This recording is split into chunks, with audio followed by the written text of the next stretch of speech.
நம்ம எல்லார் லைஃப்லேயுமே ஒரு பெரிய செட்பேக் ஒன்று நடக்கும். யாரோ ஒரு நபர் திடீர்னு நம்ம வாழ்க்கைக்குள்ளே வருவாங்க. அவங்க தான் எல்லாமுமே அப்படின்னு ஆகும். நம்முடைய சந்தோஷங்கள், துக்கங்கள் இப்படி எல்லாத்தையுமே அவங்கக்கிட்ட ஷேர் பண்ணுவோம். அவங்க இல்லைன்னா நம்ம இல்லை அப்படிங்கிற ரேஞ்சுக்கு நம்ம யோசிப்போம். பட் சடனாக ஒரு பாயிண்டில் பார்த்தீங்கன்னா எந்த வேகத்தில் வந்தாங்களோ அந்த வேகத்துலேயே அவங்க காணாமல் போயிடுவாங்க. மனசு அவங்கள தேடும். ரொம்ப உடஞ்சி போன மாதிரி இருக்கும். பட் அந்த பாயிண்டில் லைஃப் நின்றுடுறது கிடையாது. அப்போது 2 விஷயம் நம்ம பண்ணுவோம்.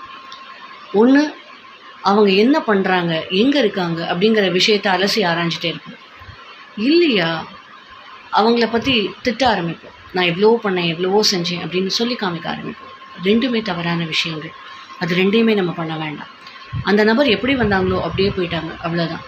அதை யோசிச்சுட்டு நம்முடைய லைஃப்பை நம்ம அப்படியே ஸ்டாப் பண்ணுறதை விட life has to go on அப்படின்னு மூவ் பண்ணிகிட்டே இருங்க. Life is a journey.